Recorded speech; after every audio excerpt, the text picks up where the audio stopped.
इंदसदवंदियाणं तिहुवर्णहिदमधुरविसदवकाणम् अन्तातीतगुणाणं नमोजिनाणं जिदभवाणं। कुंदकुंदाचार्य भगवान की जय। पंचास्तिकाय संग्रहामध्ये पहिल्या अधिकाराचा उपसंहार चालू आहे। त्यात 103 नंबरची गाथा आहे। काय सांगितलं त्याच्यामध्ये? प्रवचन सार, प्रवचनाचा सार पंचास्तिकायांचा संग्रह आहे। कुठल्याही प्रवचनाचा सार काय आहे तर 5 अस्तिकायांचा संग्रह। म्हणजे कुठल्याही वचनामध्ये तुम्हाला या सगळ्या 6 द्रव्यांचं वगैरे कथन येणार आणि त्यातून प्रयोजनभूत मला माझा जीव आहे हे त्यातून सांगितलं जाणार। मग काय घेतली गाथा? एवं पवयण सारं पंचथ्य संगहं वियाणितां जो मुयदि राग दोषे सोगाहदि दुःख परिमोक्षम। एवं अशा प्रकारे पवयण सारम प्रवचन सार पंचथ्य संगहम वियाणिता पंचास्तिकाय संग्रह आहे। प्रवचनाचा सार पंचास्तिकायांचा संग्रह आहे वियाणिता असं जाणून, जो मुयदि राग दोषे जो रागद्वेषाला सोडतो। म्हणजे 5 अस्तिकायांचा संग्रह काय आहे किंवा त्यातून मला ग्रहण करण्यायोग्य काय आहे, हितकारक काय आहे, अहितकारक काय आहे, हे सगळं समजून घेऊन जो त्याविषयी रागद्वेष सोडतो। राग म्हणजे अनुराग, द्वेष म्हणजे वैरभाव, शत्रुता। तर कुठलं द्रव्य चांगलं आहे आणि कुठलं द्रव्य वाईट आहे? हो जाऊ दे, कुठला जीव चांगला आहे आणि कुठला जीव वाईट आहे? सगळे ज्ञानाचे नियत, सगळे नियत आहेत। असं सासूबाई सुने समोर बसल्यावर काय म्हणणार? एक सुनबाई सोडून बाकी सगळे चांगले आहेत। नाहीतर सासूबाईकडे बघून सुनबाई म्हणणार एक जीव सोडून बाकी सगळे चांगले आहेत। तर असं कुठलंही द्रव्य चांगलं किंवा वाईट नाही। स्वतःच्या परिणतीकडे पण बघायचं नाही हे सांगतायत। परद्रव्य तर दूर राहिलं, आपली पर्याय सुद्धा चांगली वाईट नाही। म्हणून सगळ्याला उलट नेय म्हणून बस एका कॅटेगरीमध्ये घातलं तर हां बरोबर। हां मग तेच की मला आता वाईट भाव झाले, चांगले भाव झाले, ते सुद्धा आपण नेय म्हणून जाणायला पाहिजे।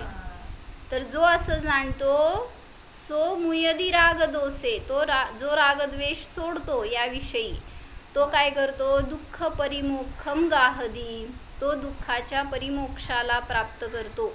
म्हणजे त्याचा सर्व दुःखांचा अंत होतो, दुःखाला मोक्ष होतो, आत्म्याला नाही। म्हणजेच काय? दुःखापासून मुक्त होतो।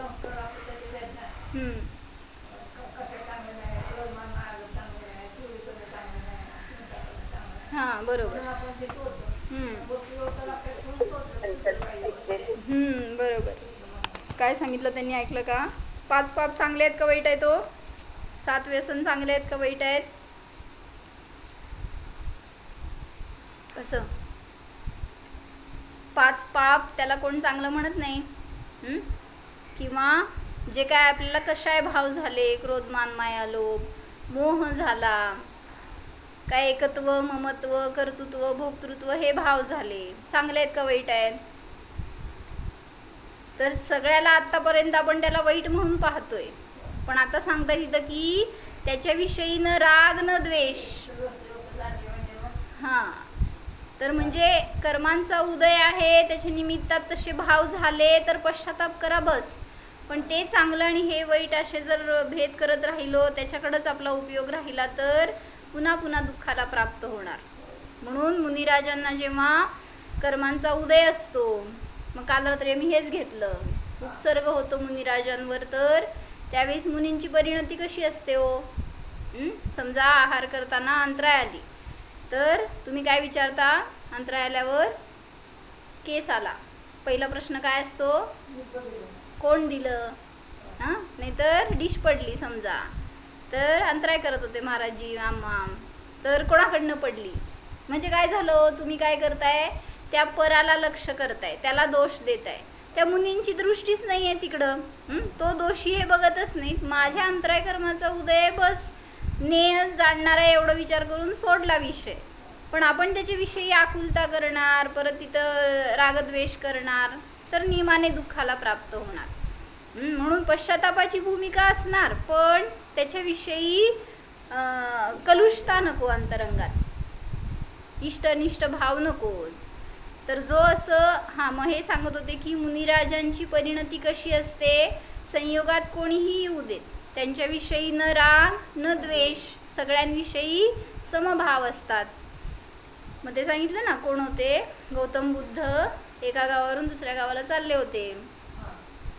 तर त्या गावातल्या लोकांनी त्यांना शिव्या दिल्या, अपमान केला, दगड मारली, काय काय सगळं वेगळ्या वेगळ्या प्रकाराने त्यांचा अभिनय केला. मग आता ते गावातून दूर झाल्यावर बाहेर चालले होते गावातून आता. तर त्यावेळेस त्यांच्याबरोबर शिष्य होता, त्यांनी विचारलं की तुम्ही त्यांना प्रतिकार का नाही केला, त्यांना उत्तर का नाही दिलं. मग त्यावेळेस त्यांनी काय सांगितलं, ती लोकं पण आली होती समोर त्यावेळेस जे उपसर्ग केलेली. तर त्यावेळेस त्यांनी सांगितलं गौतम बुद्धांनी की म्हणले आम्ही याच्या पूर्वीच्या गावात गेलो होतो ना जिथं, तर तिथल्या लोकांनी खूप आदर सत्कार केला. काय केलं, हार घातला, भेटवस्तू दिल्या, फार कौतुक केलं, सगळ्यांनी उदो केलं. पण तिथं काय केलं, आम्हाला हे आवश्यक नाही आहे असं म्हणून त्यांचं सगळं साहित्य जे काही दिलेले भेटवस्तू वगैरे आम्ही न घेता परत आलो. कुठं राहिले ते, त्यांच्याजवळच राहिले ज्यांनी दिले होते त्या गावातल्यांनी. मग तसंच म्हणले, तुमच्या गावात आल्यावर तुम्ही जे काही दिलं ते आम्हाला नकोय, मग आम्ही सोडलं तर ते कुठं राहिलं, तुम्ही शिव्या दिल्या होत्या ते आम्ही घेतल्या नाही, कुठं राहिल्या. म्हणजे काय केलं, तुम्हीच तुमच्यासाठी शिव्या दिल्यात असं म्हणायचं होतं त्यात. म्हणजे त्याच्याविषयी न राग न द्वेष, मागची लोक चांगली होती, ही लोक वाईट आहेत, हे भेदभाव करणार तर साधना कोण करणार. म्हणून सांगितलं की आपल्याला पण हेच परिणाम ठेवायचे आहेत संसारामध्ये. मग मी आज आत्ता काय कथा म्हणजे एक दृष्टांत ऐकला की एक सासूबाई, घडलेली घटना आहे बरं का. ती सासूबाई रोज स्वाध्यायाला जायची आणि खूप चांगलं त्यांचं स्वाध्याय चालायचा, तिला फार रस होता त्याच्यामध्ये असं. आणि एक दिवस घरी आली तर सुनबाई नवीन घरामध्ये काहीतरी स्वयंपाक करत होती. त्या काळात स्टोववर स्वयंपाक चाललेला आणि घरात 5 किलोचं तूप आलेलं, काय ते कडवत होते, लोणी होतं का तूप होतं असं. आणि ते नेमकं तिने उभरण चाललं म्हटल्यावर उचललं भांडं स्टोवरनं, पण ती होती काटकुळी आणि तिला ते उचललेलं पेलवलं नाही आणि ते उचललेलं तसंच्या तसं भांडं सांडलं. किती हो, किती दुःख झालं तुम्हाला. आणि ते दिसलं समोर, बरोबर सासूबाई आत यायला आणि ते भांडं आडवं व्हायला गाठ झाली आणि सगळं तूप गेलं मोरीत. आता काय करणार सांगा सासूबाई. स्वाध्यायावरून आली होती आत्ताच, काय केलं. तर ती म्हणाली मी आज स्वाध्यायाला गेले, त्याचा खूप मोठा फायदा झालाय मला. कारण स्वाध्यायात हेच सांगितलं, प्रत्येक परमाणू आणि परमाणू स्वतंत्र आहे, त्याला तुम्ही भोगायचं का नाही हे पण निश्चित आहे. त्याला तुम्ही भोगू शकत नाही, पण त्या परमाणूचं काय होणार ते त्याचं भवितव्य त्याच्या अधीन आहे. म्हणजे ते तूप बाजारातून घरी यायचं होतं आणि घरी येऊन मोरीत जायचं होतं. त्या परमाणूंची तशी योग्यता होती. म्हणले मी जर आज ऐकले नसते तर किती कशाय केले असते. बरोबर आज हेच प्रकरण झालं. म्हणले स्वतंत्रता जाणा. आणि मग मला त्यामुळे हे सगळं बघितलेलं, ती आनंदीच होती. म्हणजे त्याच्यामध्ये तिला न द्वेष न शोक किंवा त्या सुनेवर पण ती बरसली नाही. किती चांगली सासू होती सांगा. तुम्ही सगळे स्वाध्यायी आहात. वस्तुव्यवस्था चांगली आहे, सासूबाई चांगली नाही आहे. म्हणजे आपल्याला पण तशी परिणती यायला पाहिजे हे मला सांगायचं आहे. आपण स्वाध्याय करतो पण शर्यत किती येतं आपल्या. म्हणजे ते सगळं वस्तुव्यवस्था आपल्या विचारामध्ये नसते. वस्तुव्यवस्था आपल्या विचारामध्ये नसते तेव्हा बाहेरचे प्रसंग आपल्याला चांगले वाईट वाटते. मग ते सगळं ठेवलेली असती वस्तुव्यवस्था आपण शास्त्रातच, मंदिरातच.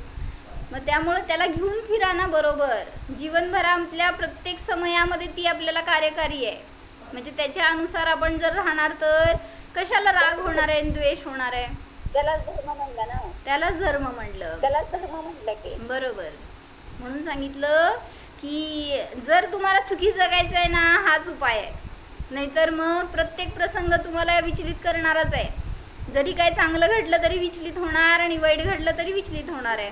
म्हणून सांगतायत काय, जो मुयदी राग दोषे, असं हे आपल्यासाठी करून ठेवा वाक्य. जो राग द्वेष सोडतो तोच दुःखाच्या परिमोक्षाला प्राप्त होतो. मग मला आज सकाळपासून रात्रीपर्यंतचे पूर्ण दिवसभराच्या शेड्यूलमध्ये आपण स्वतःला विचार करा, मी आज कशामध्ये रागद्वेष केला आणि त्याचं फळ मला काय मिळणार. समजा समोर नातू आला लय दिवसांनी, आल्यावर काय करणार हो, किती प्रेम त्याच्याविषयी, किती अनुराग. बोलवायचं का सासू नातींना, जय श्रीमा.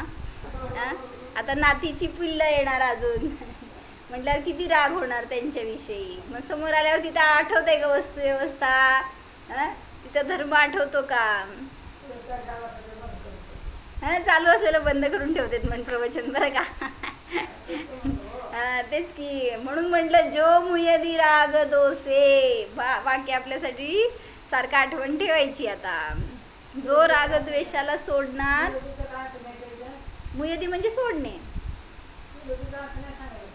मुंचती, मुंचतीचं मुयदी आहे, मुयदी प्राकृत शब्द आहे.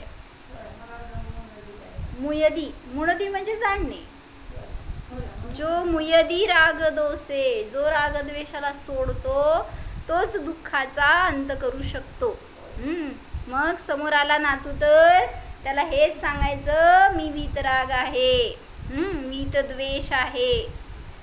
तर असं जर असं ठेवा आपल्याला. म्हणजे आज संध्याकाळी पण मला हे सांगा वाटलं, आज सकाळी जर असं ह्याच्या सामायिकात चिंतन झालं की 7व्या श्लोकावर चाललंय ना, मोहावर, इष्टोपदेशचा 7वा श्लोक. मग त्यामध्ये त्यांनी घेतलं ना, मोहेन संवृतम ज्ञानम स्वभावम लभते नाही. मग तेच इथं पण लावायचं. समोर जर इष्ट वस्तू आली, इष्ट प्रसंग आला तर मोहेन संवृतम ज्ञानम, जर त्याच्यामध्ये आकृष्ट झाला, जर तिथं रागद्वेष केले तर समजून घ्या मोहाने तुमचं ज्ञान झाकलंय. मोहेन संवृतम ज्ञानम, तुम्हाला स्वभावाची प्राप्ती होणार नाहीच. म्हणून म्हणायचं की त्या मोहाला वश करून ठेवा, त्या मोहाच्या वश होऊ नकात. जर होणार तर रागद्वेष संपणार नाही, दुःख संपणार नाही, संसार संपणार नाही आणि मोक्षाची प्राप्ती होणार नाही. जो मुयदी राग दोषे सो गाहदी दुःख परिमोक्षम, जो रागद्वेषाला सोडतो तो दुःख परिमोक्षाला प्राप्त करतो. तर काल विचारलं होतं काय प्रश्न मी तुम्हाला, प्रवचनसारचे 3 अर्थ प्रवचनचे 3 अर्थ सांगायचे होते. गोमट सारमध्ये त्यांनी दिलेत. प्रवचन म्हणजे आप्त, प्रवचन म्हणजे आगम आणि प्रवचन म्हणजे पदार्थ. मग कसा अर्थ काढला त्याच्यातून, प्रवचन या एका शब्दातून काढले बरं का. आपल्याला वचनच वाटते ते प्रवचन म्हणजे, पण त्यांनी कसं केली व्युत्पत्ती. जीवकांच्या पहिल्या पुस्तकामध्ये 18वी गाथा आहे, त्याच्या टीकेमध्ये घेतलंय त्यांनी. 48 पान आहे. प्रकृष्टम वचनम यस्य असौ प्रवचनः, ज्याचे प्रकृष्ट वचन आहेत असा तो प्रवचन म्हणजे आप्त. ज्यांचे प्रकृष्ट वचन आहेत असे ते कोण, प्रकृष्ट वचन म्हणजे उत्कृष्ट वचन, ज्यांचे आहेत ते आप्त आहेत. काय म्हणले, उत्कृष्ट वचन ते आप्त, ज्यांचे आहेत ते. यस्य घेतला ना शब्द, यस्य म्हणजे ज्यांचे आहेत ते कोण, आप्त. त्यामुळे प्रवचन या शब्दातून आप्त अर्थ काढला. काय म्हणता तुम्ही,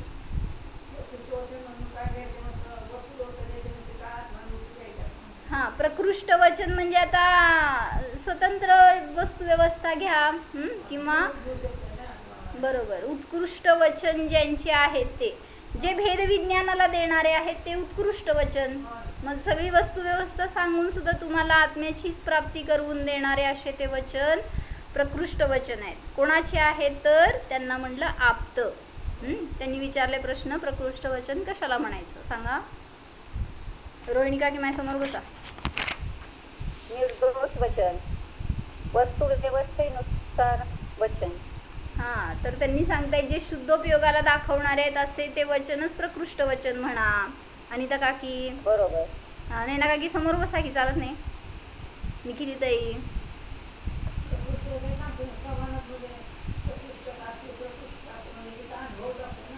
बरोबर.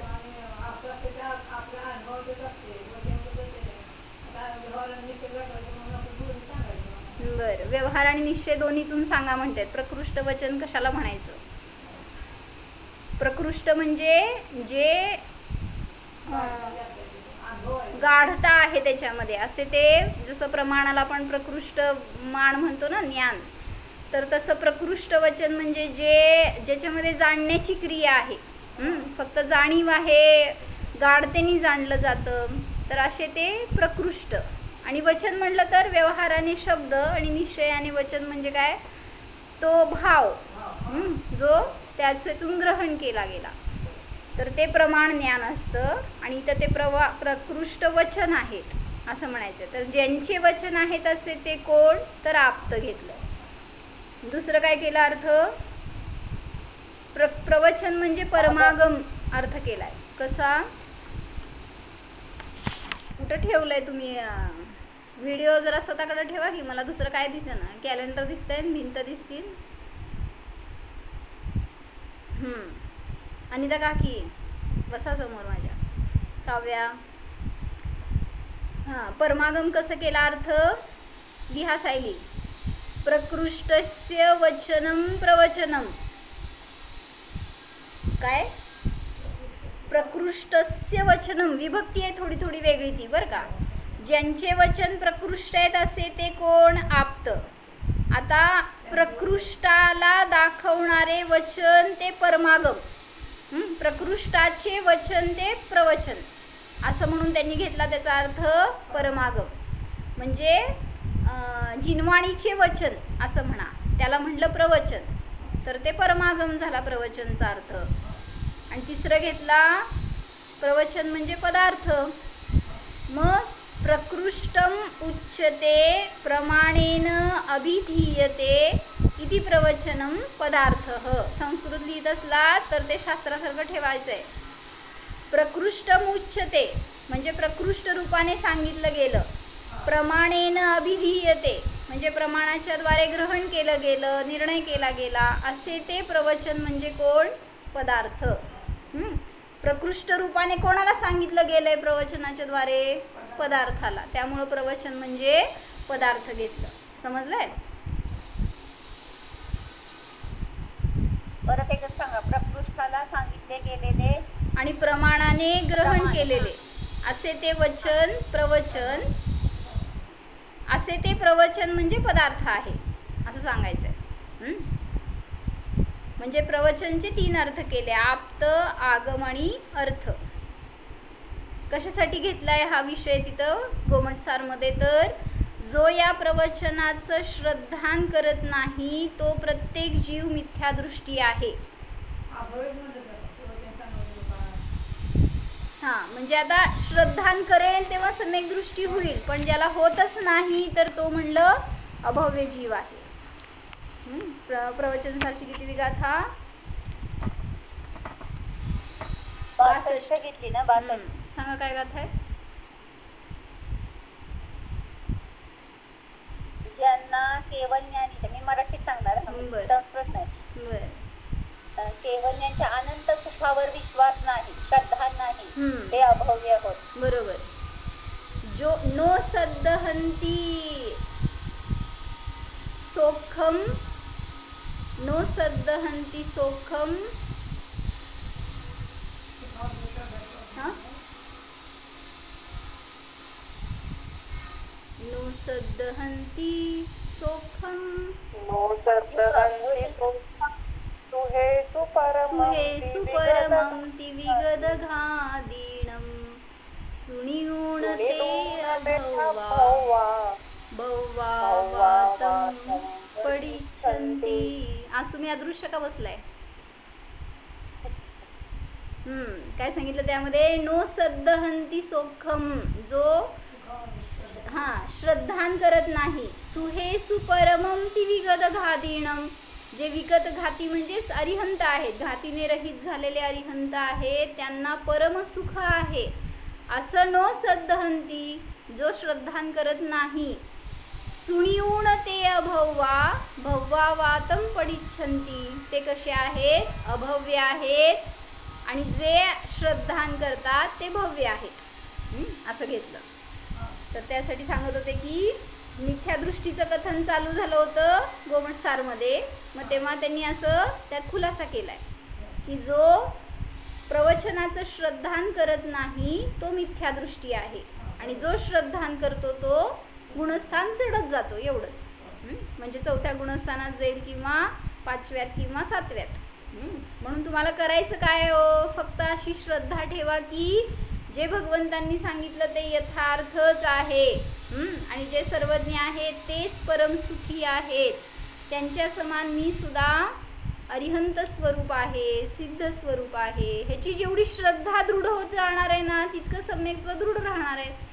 अन्यथा पुन्हा दुःख परिमोक्षम न, दुःखाचा नाश होणार नाही.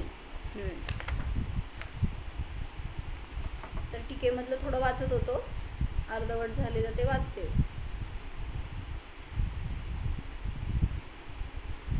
यह ही नाम अमुम समस्त वस्तुतत्व अभिधायिनम अर्थतः अर्थितया अवबुद्ध्य अत्र एव जीव अस्ति कायांतर्गतम आत्मानं स्वरूपेण अत्यंत विशुद्ध चैतन्य स्वभावं निश्चित्य परस्पर कार्यकारणीभूत अनादि रागद्वेष परिणाम कर्मबंध संतती समारोपित स्वरूप विकारम तदात्वे अनुभूयमानम अवलोक्य तत्काल उन्मीलित विवेक ज्योतिः कर्मबंध संतती प्रवर्तिकाम रागद्वेष परिणतिम अति अस्यति सह खलु जीर्यमाण स्नेहः जघन्य स्नेह गुण अभिमुख परमाणुवत भावी बंध परान्मुखः पूर्वबंधात प्रच्यवमानः शिखी तप्त उदक दौस्त्य अनुकारिणः दुःखस्य परिमोक्षम विगाहते इति. काय समजलं? जरा लक्ष दिलं असतं तर समजलं असतं. मी वाचेपर्यंत तुम्ही फिरत बसला इकडं तिकडं, माहिती आहे मला. आचार्यांचे वचन जास्त प्रभावी असतात. काय सांगितलं? यह ही, जो खरोखर मुमुक्षु जीव आहे तो संपूर्ण वस्तुतत्वाचे कथन करणाऱ्या पंचास्तिकायाला अर्थतः म्हणजे अर्थानुसार, अर्थी रूपाने म्हणजे प्रयोजन रूपाने जाणून, अर्थतः म्हणजे यथार्थ रूपाने आणि अर्थी रूपाने म्हणजे प्रयोजनभूत जाणून, त्यातून काय प्रयोजनभूत आहे हे जाणून येथेच वर्णित जीवास्तिकायामध्ये अंतर्गत असणाऱ्या आपल्या आत्म्यास, 5 अस्तिकायांना जाणणार आहे ना तो, म्हणून सांगतायत की जो 5 अस्तिकायांना व्यवस्थित जाणतो आणि त्यातून प्रयोजन ग्रहण करतो त्याला समजतं की माझा आत्माच काय आहे माझ्यासाठी, सगळ्या जीवास्तिकायामध्ये माझा आत्माच माझ्यासाठी प्रयोजनभूत आहे. निज आत्म्यास स्वरूपाने अत्यंत विशुद्ध चैतन्य स्वभावी मात्र निश्चित करून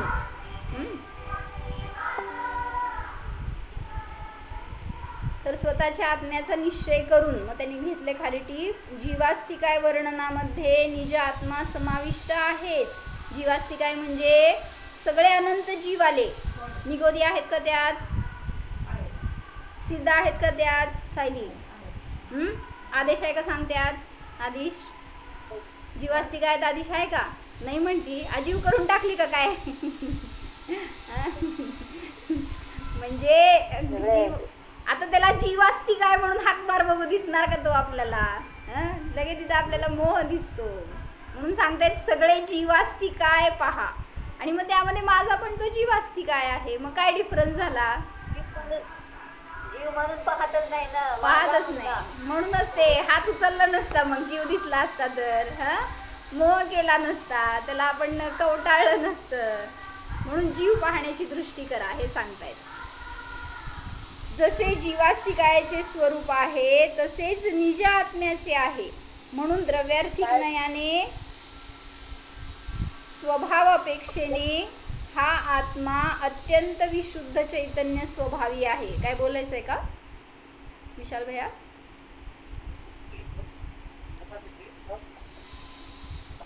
माझ्याशी बोलताय का?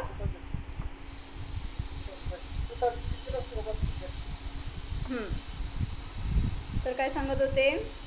निज आत्म्याला स्वरूपाने अत्यंत विशुद्ध चैतन्य स्वभावी मात्र निश्चित करून परस्पर कार्यकारणीभूत अनादि रागद्वेष परिणाम व कर्मबंध परंपरा. काल ऐकलं होतं आपण. कोण कारण आहे कोण कार्य आहे? सायली सांग. रागद्वेष परिणाम आणि कर्मबंध याच्यामध्ये कोण कारण कोण कार्य? कोणाला माहिती? सगळं सासूबाईंना माहित आहे ना, त्यांचं त्यांनी करतात, आपलं आपण ऐकायचं. रागद्वेष परिणाम कारण आहे. आणि बोल बोल सायली, सगळे मोक्षाला चाललेत, पटकन बोल. रागद्वेष आहे ते कारण आहे आणि कार्य आहे ते कर्मबंध आहेत. आणि मग मागचे कर्म उदय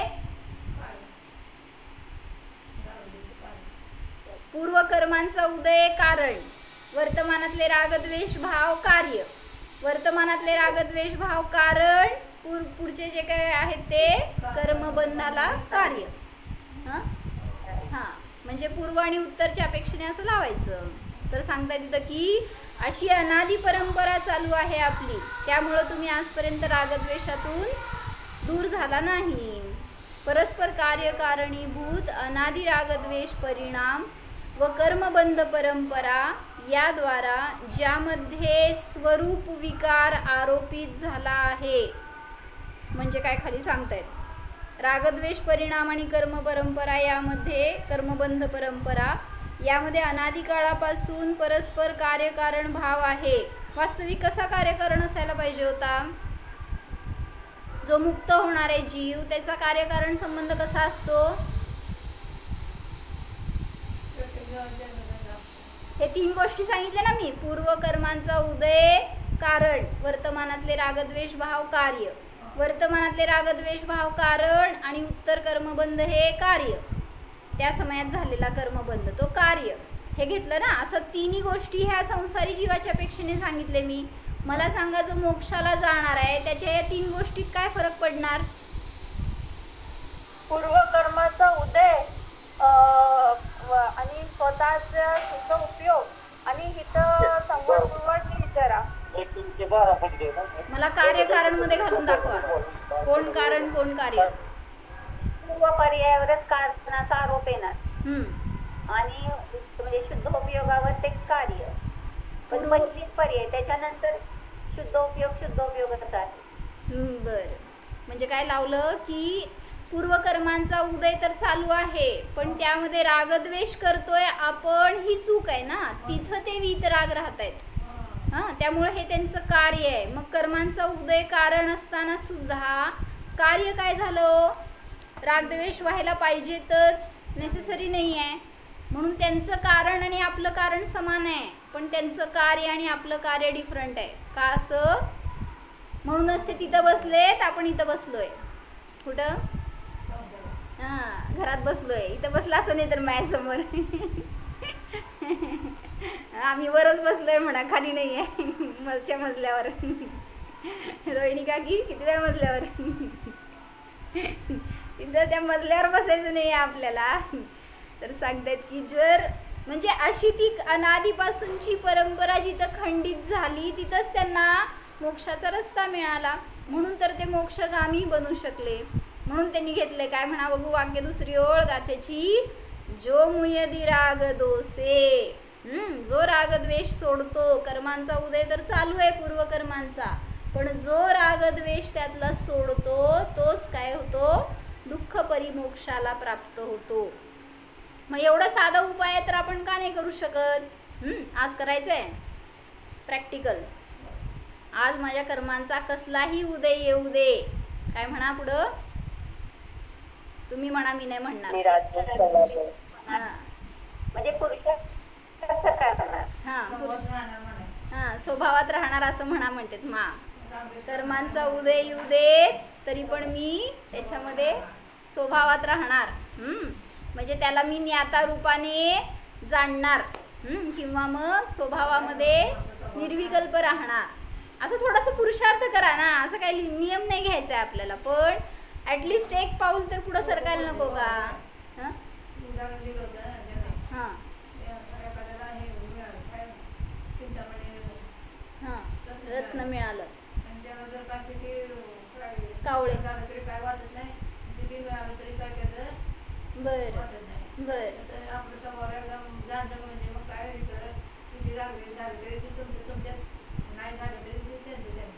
बर. चिंतामणी रत्न एखाद्याकडे असेल तर त्याला कितीही आय होऊ दे, नाहीतर वे होऊ दे, काय म्हणायचं, नुकसान होऊ दे, नाहीतर तोटा होऊ दे, त्याला किती ताप त्याचा, किती चिंता, किती विकल्प होणार.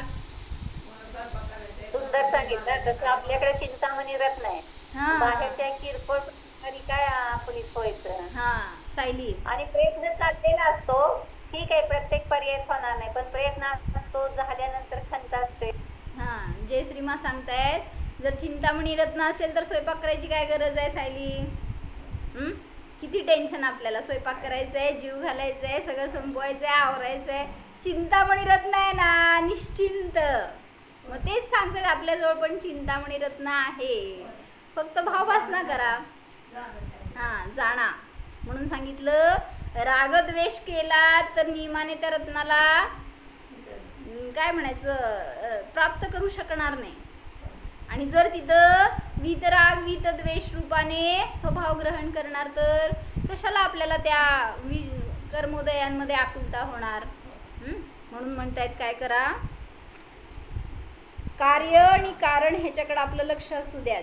जे काय मला उदय येत आहेत ते कसलेही असू देत, त्याच्यामध्ये मी कसं राहायला पाहिजे हे माझ्यावर अवलंबून आहे. रागद्वेषांनी नूतन कर्म बंद होतो, तर पूर्व कर्मोदयाने रागद्वेष होतात. अशी ही अनादि कार्य कारण परंपरा आहे, होती असं म्हणा. आजच्या दिवशी ही परंपरा आपण नष्ट करणार आहे, असं मला आता पुन्हा कर्मांचा आश्रव बंद न हो. पुढं काय सांगितलं, स्वरूप विकार म्हणजे काय, स्वरूपातील विकार. स्वरूप दोन प्रकारचे आहेत, द्रव्यार्थिक नयाचा विषयभूत त्रिकाल स्वरूप, पर्यायार्थिक नयाचा विषयभूत पर्यायरूप स्वरूप. म्हणजे द्रव्य रूपाने आणि पर्याय रूपाने, दोन रूपाने तिथं स्वरूप सांगितलं. जीवामध्ये जो विकार आढळून येतो तो कुठं आहे, त्रिकाली स्वभावात नाही, तर पर्याय नयाच्या विषयभूत स्वरूपामध्ये आहे. म्हणून पर्यायामध्ये विकाराचा अनुभव घेतानाही आपल्या स्वभावाने विशुद्ध चैतन्य स्वभावमय निर्णय करतो, तो जीव दुःखाला नष्ट करतो, हे सांगायला लागले. ज्यामध्ये स्वरूप विकार आरोपित झाला आहे, म्हणजे नवीन औपाधिक रूपाने केलेला, स्फटिक मण्याप्रमाणे जीवामध्ये पर्याय रूपाने संयोगामध्ये विकार अनुभवास येतो. काय सांगायचं आहे, स्फटिक मण्याचं काय उदाहरण दिलं, विकार उत्पन्न होत नाही ना, म्हणजे बाहेर आहे. हा, स्फटिकाच्या समोर जर स्वरूपाच्या समोर जर स्फटिकाच्या समोर जर एखादं रंगीत वस्तू आली तर स्फटिक काय करतं, बस त्या रूपाने, त्या रंगरूपाने दिसतं, पण तरी सुद्धा त्याचा स्वभाव कसा आहे, हा, कलरलेसच आहे ते. मग तसं सांगायचंय, जीवामध्ये सुद्धा जरी तुम्हाला पर्यायामध्ये आकुलता दिसतेय, रागद्वेष दिसत आहेत, तरी सुद्धा जीव कसा आहे हो, पर्याय रूप नाही. म्हणून सांगायचंय त्यांना, द्रव्य रूपाने स्वतःला पहा तर त्रिकाली आपण पण शुद्ध आहे, निर्मळ आहे. रागद्वेष झाला तरी सुद्धा ते नष्ट होणारे आहेत, संयोगी भाव आहेत, ते म्हणजे आपलं स्वरूप नाही. अशा स्वतःला म्हणजे निज आत्म्याला त्या काळी अनुभवात येत असलेला पाहून, म्हणजे जेव्हा विकाराने सहित झाला जीव तेव्हा तसा अनुभवात येत असलेला पाहून, त्यावेळी विवेक ज्योती प्रगट झाल्याने अर्थात उपरोक्त अत्यंत सुविशुद्ध चैतन्य स्वभाव आणि स्वरूप विकार यामधील भेदज्ञान त्या काळी प्रगट झाल्याने कर्मबंधाच्या परंपरेचे प्रवर्तन करणाऱ्या रागद्वेष परिणतीला सोडतो. ज्याला आत्म्याचं भान झालं, जो द्रव्यदृष्टीने आत्म्याला पाहतो, तो जीव रागद्वेषाला सोडतो. तो पुरुष रागरूप स्नेहविकार जीर्ण होत गेल्याने जघन्य स्निग्ध गुणाच्या अभिमुख परमाणूप्रमाणे, सगळं त्यांनी या एका वाक्यामध्ये इतकं घातलंय ना गाभा, त्याला विस्तार करायचं म्हणजे अवघड आहे आपल्यासाठी. स्नेह म्हणजे स्निग्धता. कोणाची स्निग्धता आहे सांगा? जीवामध्ये स्निग्ध गुण आहे का? आहे म्हणा, नाही म्हणला तर पकडणार आहे. स्निग्ध म्हणजे राग. स्निग्ध म्हणजे रागभाव आणि द्वेष म्हणजे वृक्षभाव. तर स्निग्धता आहे म्हणून तर अजून सगळ्या परिग्रहात आहे, म्हणून अजून मोहात आहे, म्हणून संयोगात आहे, त्यांच्याबरोबर अटॅच्ड आहे, अजून रागीद्वेषी मोही आहे. ज्याप्रमाणे स्निग्धतेमुळे पुद्गलबंध होतो, स्कंद होतो, तद्वत रागामुळे कर्मबंध होतो. तुम्हाला समजतंय का? तुम्हाला वाटते की मी माझ्या मुलाशी स्नेह करतीये, पण तुम्हाला कळत नाहीये त्यावेळेस आपल्याला कर्मांचा भयंकर आश्रव बंद होतोय. त्या मुलाचं तर काही काळाचा असेल तुमच्याशी संबंध, पण त्या कर्मांचा कितीतरी अनंत काळापर्यंत ते कर्म जवळ राहतील. म्हणून सांगायचे, सावध राहावा की कोणाशी मला स्निग्धता नको आणि वृक्षता नको. तद्वत रागामुळे कर्मबंध होतो, म्हणून रागाला स्नेह म्हटले आहे. एखाद्याशी राग करणार तर समजून घ्या कर्मांचा आश्रव बंद होणारच. आणि अनावश्यक गोष्टीमध्ये पण आपण राग करतो. कसं? स्निग्धता. रस्त्यावरनं जाणारा माणूस आहे, समजा घरात आला तुमच्या आणि तुमच्याशी चार गोड शब्द बोलून गेला. काय झालं हो तुम्हाला? लगेच स्निग्धता त्याच्याविषयी, जाणून घेण्याची इच्छा, परत ते काय, परत नंबर फीड करून घेणार, चॅट करणार, फ्रेंड लिस्टमध्ये ॲड करणार. फुकट स्निग्धता बांधली का नाही? मग असं कर्मबंध निरंतर करतोय. तर जो जीव मोक्षाला जाण्याची इच्छा करतो तो सो मुयदी राग दो, हे पाठ करायचं आहे ना आपल्याला. जो मुयदी राग दोसे सो गाहदी दुःख परिमोक्षम, तोच दुःखाच्या परिमोक्षाला प्राप्त करतो. म्हणून सांगते, जो रागद्वेषाला सोडतो तोच दुःखाच्या परिमोक्षाला प्राप्त होतो, म्हणजे त्याचाच दुःख नष्ट होतो. सो गाहदी दुःख परिमोक्षम. तर ह्याच्यावर चिंतन कराच. एकदम म्हणजे रागादी भाव, वृक्ष म्हणजे काय? द्वेष भाव. ते लवू अजून पुढं, उद्या वेळ संपली. हो, जाणा रागद्वेषाने रहित शुद्ध आत्मा जाणा. वीतराग स्वभाव पहा, वीत द्वेष स्वरूपी आहे जाणा.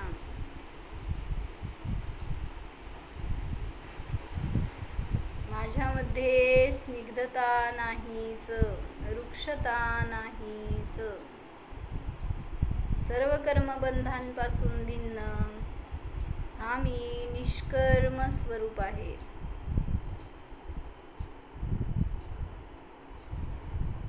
सुख स्वरूप आहे, ज्ञाता द्रष्टा स्वरूप मात्र आहे जाणा.